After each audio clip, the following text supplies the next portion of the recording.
Halo, selamat datang kembali di channel Alfarizi, tempat kita menggali lebih dalam makna di balik kata-kata dan cerita. Pernahkah kalian merasa diawasi? Merasa bahwa setiap gerak-gerik, setiap kata yang kita ucapkan, bahkan setiap pemikiran yang terlintas di kepala terekam oleh sesuatu yang tak terlihat? Pernahkah kalian bertanya, apa itu kebenaran di tengah lautan informasi yang simpang siur? Hari ini, kita akan melakukan perjalanan ke sebuah dunia yang mungkin terasa asing namun anehnya begitu akrab. Sebuah dunia yang diciptakan oleh seorang jenius bernama George Orwell lebih dari 70 tahun yang lalu, namun relevansinya justru semakin terasa di zaman kita sekarang. Kita akan menyelami novel distopia paling berpengaruh sepanjang masa, yakni buku berjudul 1984. Selama beberapa menit ke depan, saya akan memandu kalian melalui metode storytelling, bukan sekedar membaca kata per kata, tapi menangkap jiwa dan esensi dari mahakarya ini, lalu saya akan menceritakannya kepada Anda. Kita akan berkenalan dengan Winston Smith, hidup di bawah bayang-bayang bung besar, dan merasakan pergulatan batinnya. Kita akan memahami konsep-konsep mengerikan seperti polisi pikiran, pikir ganda, dan bagaimana sejarah bisa dihapus dan ditulis ulang. Ini bukan sekedar cerita fiksi, ini adalah sebuah peringatan, sebuah cermin yang memaksa kita untuk bertanya, seberapa jauh dunia kita saat ini dan dunia Oseania tahun 1984. Siapkan diri kalian, kosongkan pikiran, karena kita akan segera memulai perjalanan kita. Kisah kita dimulai pada hari yang cerah namun dingin di bulan April. Saat jam-jam dingin berdentang 13 kali, angka 13 ini seolah menjadi pertanda awal dari segala kejanggalan di dunia ini. Kita bertemu dengan tokoh utama kita, yakni Winston Smith, seorang pria biasa berusia 39 tahun dengan tubuh yang ringkih dan bisul parises di atas lututnya. Dia tinggal di sebuah apartemen kumuh bernama Victory Mansions di kota yang kita kenal sebagai London, tetapi kini menjadi bagian dari provinsi bernama Arstrip One di negara adidaya Oseania. Bayangkan sebuah dunia yang serba kelabu, dinding-dinding bangunan yang lapuk, aroma kubis rebus di mana-mana, dan poster-poster raksasa yang menatapmu dari setiap sudut. Poster wajah seorang pria berkumis tebal dengan tatapan tajam yang seolah menembus jiwamu. Di bawahnya tertulis kalimat yang akan menghantui kita semua, yakni bung besar mengawasi saudara. Di dalam flat Winston ada sebuah alat yang tak bisa dimatikan sepenuhnya, namanya telescreen. Ini bukan sekedar televisi, alat ini adalah penerima sekaligus pengirim. Ia menyiarkan propaganda tanpa henti. Tapi di saat yang sama ia juga mengawasi setiap gerakan dan menangkap setiap suara yang lebih keras dari bisikan. Tidak ada privasi, tidak ada momen untuk sendiri, setiap orang harus hidup dengan asumsi bahwa mereka diawasi setiap saat. Ini adalah realitas absolut di Oseania. Dunia diatur oleh partai yang maha kuasa, dengan 3 slogan utama yang terpampang di mana-mana, bahkan di gedung Kementerian Kebenaran tempat Winston bekerja, yakni perang ialah damai, kebebasan ialah perbudakan, kebodohan ialah kekuatan. Coba kita renungkan sejenak, slogan-slogan ini terdengar absurd kan? Bertentangan dengan logika, tapi inilah inti dari ideologi partai yang disebut sosing atau sosialisme Inggris. Dan disinilah kita diperkenalkan pada konsep pikir ganda atau double think. Kemampuan untuk memegang dua keyakinan yang saling bertentangan secara bersamaan dan menerima keduanya sebagai kebenaran. Di tengah dunia yang menekan inilah, Winston melakukan sebuah tindakan pemberontakan yang paling berbahaya, sebuah tindakan yang bisa membuatnya dihukum mati atau dikirim ke kamp kerja paksa. Dia mulai menulis buku harian. Dia membeli sebuah buku kosong yang indah dari toko loak, sebuah relik dari masa lalu. Di sudut apartemennya, di sebuah ceruk kecil yang luput dari pandangan telescreen, Winston mulai menulis, tangannya bergetar. Menuliskan tanggal saja sudah terasa sebagai tindakan yang menentukan. 4 April 1984. Dia bahkan tidak yakin apakah itu tanggal yang benar. Untuk siapa dia menulis? Dia menulis untuk masa depan. Untuk generasi yang belum lahir, tapi kemudian keputusannya melandanya. Bagaimana mungkin masa depan bisa mengerti jika masa depan sama seperti sekarang? Mereka tidak akan peduli. Jika berbeda, penderitaannya tidak akan ada artinya. Di tengah kepanikan itu, dia mulai menulis tentang pengalamannya menonton film perang malam sebelumnya, di mana penonton bersorak saat para pengungsi dibom. Sebuah gambaran mengerikan tentang bagaimana empati manusia telah dihancurkan oleh partai. Namun ada peristiwa lain yang mendorongnya, sebuah kejadian di kantor pagi itu dalam acara wajib yang disebut 2 menit benci. Bayangkan ya, setiap hari semua pegawai berkumpul di depan teleskrin raksasa dan layar akan menampilkan wajah Emmanuel Goldstein, musuh rakyat nomor 1. Dia adalah pengkhianat utama yang ajarannya dianggap sumber dari segala kejahatan terhadap partai. Selama 2 menit, semua orang wajib meluapkan kebencian mereka. Mereka berteriak, memaki, bahkan melempar barang ke layar. Hal yang paling mengerikan, kata Winston, bukanlah ini wajib, tapi mustahil untuk tidak ikut serta. Emosi massa itu begitu kuat, mengubah orang menjadi gila. Di tengah kerumunan itu, Winston melihat 2 orang penting. Pertama, seorang gadis berambut hitam yang bekerja di departemen fiksi. Winston membencinya. Dia melihat gadis itu sebagai pendukung fanatik partai, simbol dari kesucian yang agresif. Yang kedua adalah O'Brien, seorang anggota partai inti yang punya jabatan tinggi. O'Brien punya pesona yang aneh, dan Winston diam-diam punya harapan. Sebuah harapan gila, bahwa O'Brien sebenarnya tidak sejalan dengan partai. Dan di puncak acara 2 menit benci itu, sesuatu terjadi. Untuk sepersekian detik, mata Winston bertemu dengan mata O'Brien. Dan dalam kilatan singkat itu, Winston merasa ada sebuah pesan yang tersampaikan. Seolah O'Brien berkata, "Aku di pihakmu, aku tahu persis perasaanmu."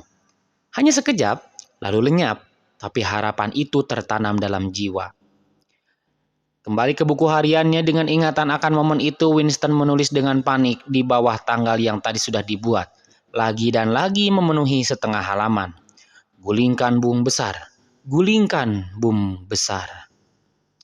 Dia telah melakukan kejaktiran, thought crime, kejahatan pikiran, kejahatan yang tak termaafkan, yang cepat atau lambat pasti akan membuatnya ditangkap dan diuapkan. Dihapus dari sejarah seolah tak pernah ada. Inilah awal dari pemberontakan Winston Smith. Bab 2, masa lalu yang dihapus dan harapan yang semu.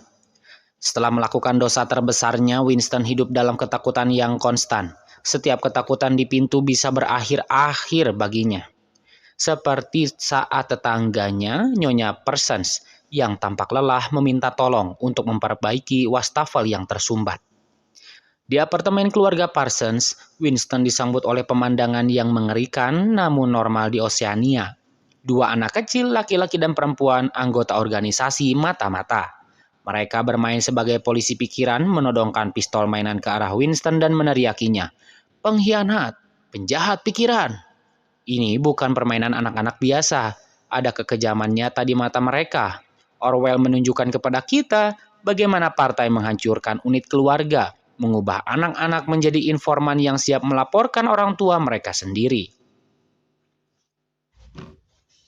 Di dunia modern, kita mungkin melihat gema dari ini bukan dalam bentuk organisasi anak-anak yang mengintai, tapi dalam budaya cancel culture atau perpecahan ideologi yang begitu tajam bahkan di dalam keluarga, di mana perbedaan pandangan politik bisa memutuskan tali persaudaraan. Pikiran Winston kemudian melayang ke pekerjaannya di Kementerian Kebenaran. Ironis bukan? Namanya Kementerian Kebenaran, tapi tugasnya adalah memalsukan sejarah.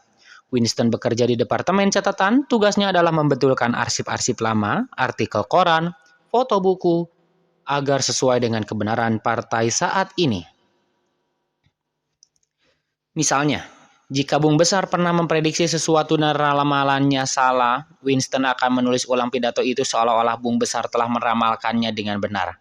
Jika partai berjanji tidak akan mengurangi jatah coklat, lalu jatah itu dikurangi, maka janji itu dihapus dari arsip dan diganti dengan peringatan bahwa jatah mungkin perlu dikurangi. Arsip asli kemudian dihancurkan di lubang ingatan. Partai mengendalikan masa kini dan dengan itu mereka mengendalikan masa lalu. Dan siapa yang menguasai masa lalu akan menguasai masa depan. Sejarah menjadi sesuatu yang cair, bisa diubah sesuka hati, kebenaran objektif itu sudah tidak ada lagi. Yang ada hanyalah apa yang dikatakan partai saat ini. Ini adalah salah satu peringatan terbesar Orwell untuk kita di era digital di mana informasi bisa disebar dan diubah dalam sekejap, di mana deepfake bisa menciptakan realitas palsu dan di mana hoax menyebar lebih cepat dari fakta. Bukankah kita sedang menyaksikan cikal bakal Kementerian Kebenaran di dunia nyata? Di tengah rutinitasnya yang kelam, Winston terus dihantui oleh masa lalu yang tidak bisa ia ingat dengan jelas. Ia memimpikan ibunya yang menghilang dalam salah satu pembersihan besar-besaran partai. Dalam mimpinya, ia merasa ibunya mengorbankan diri untuknya. Sebuah tindakan cinta dan kesetiaan pribadi yang kini dianggap tidak ada lagi. Di Oseania, satu-satunya kesetiaan adalah kepada Bung Besar. Winston juga bermimpi tentang sebuah tempat yang ia sebut sebagai negeri kencana, padang rumput yang indah. Di sana, gadis berambut hitam dari departemen fiksi muncul dan dengan satu gerakan anggun ia menanggalkan pakaiannya. Sebuah tindakan pemberontakan yang meniadakan seluruh budaya partai. Mimpi ini membangkitkan dalam diri Winston sebuah kerinduan akan keindahan, kebebasan dan hasrat yang telah coba diberantas oleh partai. Partai berusaha mengendalikan segalanya, bahkan hasrat seksual. Mereka mendirikan Liga Muda Anti-Seks dan mengajarkan bahwa seks hanya boleh dilakukan untuk prokreasi, tanpa ada kenikmatan. Winston pernah menikah dengan seorang wanita bernama Catherine yang sepenuhnya patuh pada doktrin ini. Baginya, hubungan intim adalah tugas kita untuk partai. Pengalaman ini membuat Winston muak dan semakin membenci penindasan partai terhadap naluri manusia yang paling dasar. Di tengah kehampaan hidupnya, Winston mencari harapan. Tapi di mana? Bukan pada sesama anggota partai, mereka terlalu terindoktrinasi. Winston lalu menulis di buku hariannya. Jika ada harapan, itu ada pada kaum proletar atau kaum buruh atau kaum miskin. Kaum prol atau kaum proletar, sebutan untuk 85% populasi Oseania yang bukan anggota partai. Mereka dibiarkan hidup dalam kemiskinan dan kebodohan, dianggap seperti binatang. Partai tidak terlalu peduli dengan mereka. Selama mereka tidak memberontak, Winston melihat mereka masih memiliki kemanusiaan yang utuh. Mereka masih bernyanyi, tertawa, marah, dan mencintai. Namun ia juga sadar bahwa mereka tidak memiliki kesadaran politik untuk memberontak. Harapan Winston adalah sebuah paradoks. Harapan ada pada mereka yang tidak sadar bahwa mereka butuh harapan. Sebuah pemikiran yang membuatnya semakin merasa sendirian dalam perjuangannya. Bab 3. Secerca harapan dalam surat cinta. Hidup Winston terus berjalan dalam rutinitas yang menonton dan penuh ketakutan. Sampai suatu hari sesuatu yang tak terduga terjadi, sesuatu yang akan mengubah segalanya. Di koridor kementerian, Winston berpapasan dengan gadis berambut hitam yang selama ini ia benci dan curigai. Gadis itu tersandung dan jatuh. Saat Winston membantunya berdiri, gadis itu menyelipkan secari kertas kecil ke tangannya. Winston terkejut, jantungnya berdebar kencang. Ini bisa jadi jebakan dari polisi pikiran. Dengan susah payah menahan rasa penasaran dan takut, ia akhirnya berhasil membuka kertas itu di toilet, jauh dari mata teleskrin. Di atas kertas itu tertulis 3 kata sederhana dengan tulisan tangan yang indah. Aku cinta kamu. Bayangkan guncangan yang dirasakan Winston. Selama bertahun-tahun hidup dalam kebencian dan ketakutan, tiba-tiba ada pesan cinta, sebuah emosi murni dari manusia lain. Ini adalah secercah cahaya di tengah kegelapan total. Harapan yang tadinya abstrak, kini menjadi nyata. Pemberontakannya tidak lagi sendirian. Gadis itu bernama Julia. Setelah beberapa kali mencoba, mereka akhirnya berhasil bertemu di luar jam kerja, di tengah keramaian yang bisa menyamarkan percakapan mereka. Julia bukanlah pemberontak ideologi seperti Winston. Dia tidak peduli tentang menggulingkan partai pemberontakannya yang bersifat pribadi. Naluriah. Dia membenci partai karena partai melarangnya bersenang-senang.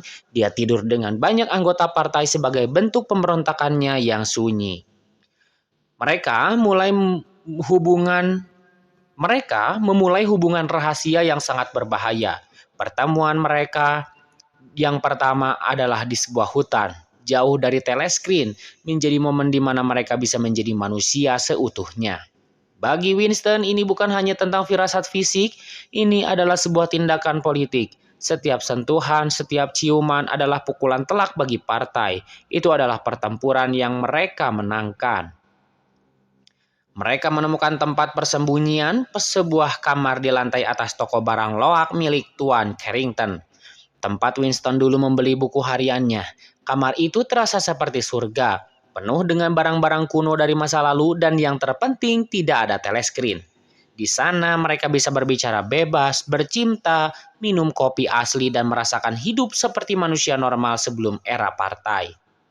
Ruangan ini menjadi simbol dari masa lalu yang coba mereka rebut kembali. Kertas pemberat kaca yang dibeli Winston dari Tuan Carrington dengan koral kecil di dalamnya menjadi lambang dari dunia mereka yang rapuh dan terisolasi. Sebuah dunia kecil yang indah namun bisa hancur kapan saja.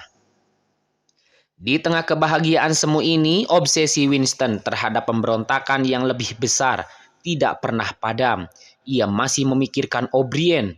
Ia percaya O'Brien adalah bagian dari persaudaraan, sebuah organisasi bawah tanah legendaris yang dipimpin oleh Goldstein untuk melawan partai. Winston merasa jika ia bisa terhubung dengan mereka, pemberontakannya akan memiliki arti yang lebih besar. Dan kesempatannya pun tiba. O'Brien mendekati Winston di kantor dengan sebuah alasan yang dibuat-buat dan mengundangnya ke apartemennya. Ini adalah langkah yang sangat beresiko, tapi Winston dan Julia memutuskan untuk mengambilnya. Mereka siap melakukan apa saja, bahkan membunuh atau mengkhianati negara demi bergabung dengan persaudaraan ini. Di apartemen O'Brien yang mewah, sebuah dunia yang sangat berbeda dari kehidupan anggota partai luar. Mereka menyaksikan sesuatu yang tak terbayangkan. O'Brien mematikan teleskrinnya, sebuah hak istimewa yang hanya dimiliki oleh anggota partai inti. Winston dan Julia mengakui bahwa mereka adalah musuh partai dan ingin bergabung dengan persaudaraan. O'Brien kemudian menerima mereka. Dia memberitahu mereka bahwa persaudaraan itu nyata dan mereka sekarang adalah anggotanya. Sebuah langkah awal, O'Brien berjanji akan memberikan sebuah buku kitab suci pemberontakan yang ditulis oleh Emmanuel Goldstein sendiri. Winston merasa di puncak kemenangan, mimpinya terwujud. Ia tidak lagi sendirian, ia adalah bagian dari konspirasi besar untuk menghancurkan sebuah tirani. Harapannya membuncah, namun para pendengar di dunia 1984, setiap harapan seringkali hanyalah awal dari mimpi buruk yang lebih dalam. Bab 4, Pengkhianatan dan Kehancuran. Winston akhirnya mendapatkan buku itu, yakni berjudul Teori dan Praktik Kolektivisme Oligarkis oleh Emmanuel Goldstein. Selama bekerja di tengah Pekan Benci, sebuah festival propaganda di mana kebencian terhadap musuh negara yang tiba-tiba berganti dari Eurasia ke Eustasia di tengah acara dikorbankan, Winston mencuri waktu di kamar Tuan Carrington untuk membaca buku itu bersama Julia. Buku itu tidak berisi rencana revolusi, isinya adalah analisis dingin tentang bagaimana struktur kekuasaan di dunia 1984 bekerja. Buku itu menjelaskan bahwa perang abadi antara tiga negara adidaya yakni Oceania, Eurasia, dan Eastasia sebenarnya adalah perang palsu. Tujuannya bukan untuk menang, tapi untuk menjaga agar perang itu terus berlangsung. Mengapa harus demikian? Karena dalam kondisi perang permanen, masyarakat akan lebih mudah dikendalikan. Mereka akan menerima kemiskinan dan penindasan demi keamanan. Ini adalah konsep yang sangat relevan. Coba pikirkan, Bagaimana isu musuh bersama, baik itu terorisme, negara lain atau bahkan kelompok di dalam negeri atau makar, itu seringkali digunakan oleh penguasa untuk membenarkan pengawasan yang lebih ketat, pembatasan kebebasan, dan mengalihkan perhatian dari masalah domestik. Buku itu juga menjelaskan bahwa tujuan utama partai bukanlah untuk kemewahan atau kebaikan masyarakat. Tujuan utamanya hanya satu, kekuasaan. Kekuasaan absolut dan abadi. Partai tidak tertarik pada kekuasaan sebagai sarana, tapi sebagai tujuan itu sendiri. Dan cara mempertahankannya adalah dengan mengendalikan pikiran manusia melalui pikir ganda dan penghapusan sejarah. Saat Winston selesai membaca, ia merasa tercerahkan, bukan terguncang. Buku itu tidak memberinya jawaban baru, tapi mengkonfirmasi semua yang selama ini ia curigai. Ia merasa lebih waras dari sebelumnya, dan ia serta Julia tertidur dalam damai, merasa aman di surga kecil mereka. Tapi kedamaian itu pecah. Tiba-tiba sebuah suara dingin dan tanpa emosi terdengar dari balik sebuah gambar di dinding. "Kalian adalah orang mati." Suara itu datang dari teleskrin yang tersembunyi. Selama ini ternyata mereka diawasi oleh teleskrin yang tersembunyi. Dalam sekejap, kamar itu diserbu oleh pasukan polisi pikiran berpakaian hitam. Mereka menghancurkan segalanya. Kertas pemberat kaca itu pecah berkeping-keping di lantai.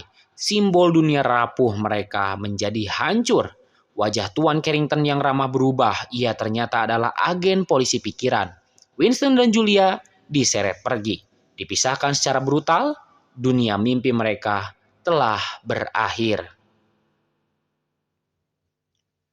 Winston dibawa ke tempat yang namanya saja sudah menimbulkan teror. Ini adalah Kementerian Cinta Kasih.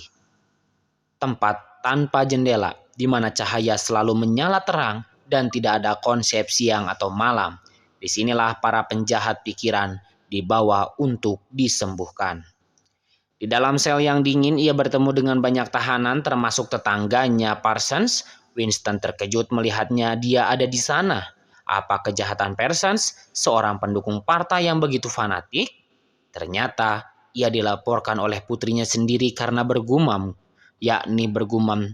gulingkan bung besar dalam tidurnya. Kisah Parson adalah puncak dari tragedi di Oceania. Loyalitas buta tidak akan pernah menyelamatkanmu. Dan kemudian penyiksaan datang, orang yang selama ini menjadi harapan O'Brien. O'Brien bukanlah anggota persaudaraan. Ia adalah pejabat tinggi partai yang tugasnya adalah memburu dan menyembuhkan para penjahat pikiran. Seluruh interaksi mereka, tatapan mata yang penuh makna itu hanyalah bagian dari kejahatan. Dan itu merupakan jebakan yang sangat rumit dan panjang. Disinilah inti dari novel 1984 terungkap. O'Brien tidak hanya menyiksa fisik Winston, tujuannya jauh lebih dalam. Ia ingin menghancurkan pikiran Winston, merebut jiwanya. O'Brien menjelaskan filosofi partai dengan gamblang. Realitas tidak ada di luar sana, katanya. Realitas hanya ada di dalam pikiran manusia dan pikiran manusia bisa kami kendalikan. O'Brien menyiksa Winston untuk membuatnya menerima bahwa 2 tambah 2 sama dengan 5 jika partai mengatakannya. Ini bukan sekedar soal matematika, ini adalah simbol dari penyerahan total kebenaran objektif kepada kekuasaan. Jika kau bisa dibuat percaya pada kebohongan yang paling mendasar, maka kau bisa dibuat percaya pada apapun. Penyiksaan ini memiliki 3 tahap, yakni belajar, memahami, dan menerima. Dalam tahap belajar, Winston dipaksa mengakui kejahatan-kejahatan yang tidak pernah ia lakukan. Dalam tahap memahami, O'Brien menjelaskan mengapa partai melakukan semua ini demi kekuasaan murni. Bayangkan masa depan, kata O'Brien. Ini adalah sebuah sepatu bot yang menginjak wajah manusia selama-lamanya. Tapi Winston meskipun tubuhnya hancur masih memiliki satu sudut kecil di hatinya yang belum takluk. Ia masih mencintai Julia. Baginya itu adalah benteng terakhirnya. Aku tidak mengkhianati Julia, bisiknya pada diri sendiri. O'Brien tahu dan untuk tahap terakhir, tahap menerima, ia membawa Winston ke tempat yang paling ditakuti oleh seluruh Oceania, yakni adalah kamar 101. Kamar 101 berbeda untuk setiap orang, isinya adalah hal yang paling mereka takuti di dunia. Bagi Winston, ketakutan terbesarnya adalah tikus. O'Brien membawa sebuah sangkar berisi 2 tikus besar yang kelaparan dan akan melepaskannya ke wajah Winston. Di puncak teror yang tak terbayangkan saat kewarasannya hancur, Winston akhirnya berteriak. Ia menjeritkan satu-satunya kalimat yang bisa menyelamatkannya, kalimat yang akan menghancurkan jiwanya selamanya. Lakukan pada Julia, bukan aku. Lakukan pada Julia. Dengan kalimat itu, ia telah menyerahkan segalanya. Pengkhianatan terakhir telah terjadi, benteng terakhirnya runtuh. Partai telah menang. Bagian 6 atau terakhir mengenai penutup, yakni cinta untuk Bung Besar. Setelah disembuhkan di Kementerian Cinta Kasih, Winston dibebaskan. Ia bukan lagi orang yang sama. Ia kini hanyalah cangkang kosong. Pikirannya telah dihapus dan diisi kembali dengan ajaran partai. Ia menghabiskan hari-harinya di kafe Chestnut Tree, minum arak kemenangan, dan bermain catur sendirian. Suatu hari ia bertemu Julia secara kebetulan. Mereka saling menatap dengan dingin, tidak ada lagi cinta, tidak ada lagi gairah. Aku mengkhianatimu, katanya. Aku juga mengkhianatimu, jawab Julia. Mereka bahkan tidak peduli lagi, perasaan mereka telah mati. Di adegan terakhir, Winston sedang duduk di kafe menatap poster raksasa Bung Besar, sebuah berita kemenangan militer Oseania disiarkan. Winston merasakan gelombang emosi yang aneh, bukan lagi benci, bukan lagi pemberontakan. Perjuangan telah berakhir, dia telah memenangkan kemenangan atas dirinya sendiri. Dia akhirnya mencintai Bung Besar. Begitulah akhir dari kisah Winston Smith, sebuah akhir yang tragis, bukan karena ia mati, tapi karena jiwanya telah dibunuh. Dan ia dipaksa untuk mencintai pembunuhnya. Jadi apa pelajaran yang bisa kita ambil dari buku 1984? Novel ini adalah bagian peringatan abadi tentang bahaya totalitarianisme, tentang bagaimana kekuasaan yang tidak terkontrol bisa merusak kemanusiaan. Tapi lebih dari itu, ini adalah pembelaan yang kuat untuk kebenaran objektif. Orwell mengingatkan kita bahwa jika kita kehilangan pegangan pada fakta, jika kita membiarkan penguasa atau siapapun mendikte bahwa 2 tambah 2 sama dengan 5, maka kita kehilangan dasar dari kebebasan itu sendiri. Kebebasan untuk berpikir, kebebasan untuk mengatakan kebenaran. Indahlah fondasi dari segalanya. Di dunia kita saat ini, medan pertempuran itu mungkin bukan di Kementerian Kebenaran, tapi di lini masa media sosial kita. Di ruang-ruang gema atau echo chambers di internet, dan dalam perang informasi yang terjadi setiap hari, peringatan Orwell tentang Newspeak, bahasa yang dirancang untuk mempersempit pemikiran, ini terasa relevan ketika kita melihat bagaimana bahasa dalam politik dan media seringkali digunakan untuk menyederhanakan isu yang kompleks, membingkai narasi, dan mematikan perdebatan kritis. Kisah Winston mengajarkan kita tentang pentingnya menjaga ingatan, baik ingatan pribadi maupun sejarah kolektif. Karena ketika sejarah bisa diubah sesuka hati, kita akan kehilangan identitas dan kemampuan untuk belajar dari masa lalu.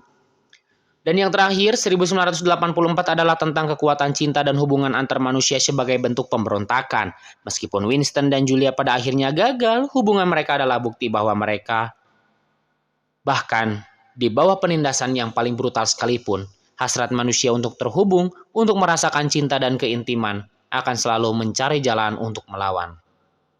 Jadi, pertanyaan terakhirnya bukan lagi apakah dunia kita seperti 1984, tapi di aspek mana saja di dunia kita mulai menyerupai 1984. Dan apa yang bisa kita lakukan untuk melawannya?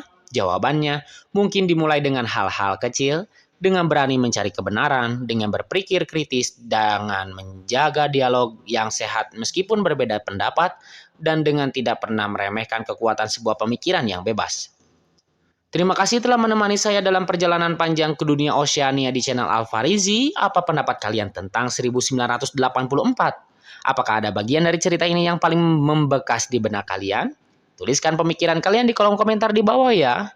Jangan lupa untuk like, subscribe, dan nyalakan lonceng notifikasi agar tidak ketinggalan konten-konten mendalam lainnya.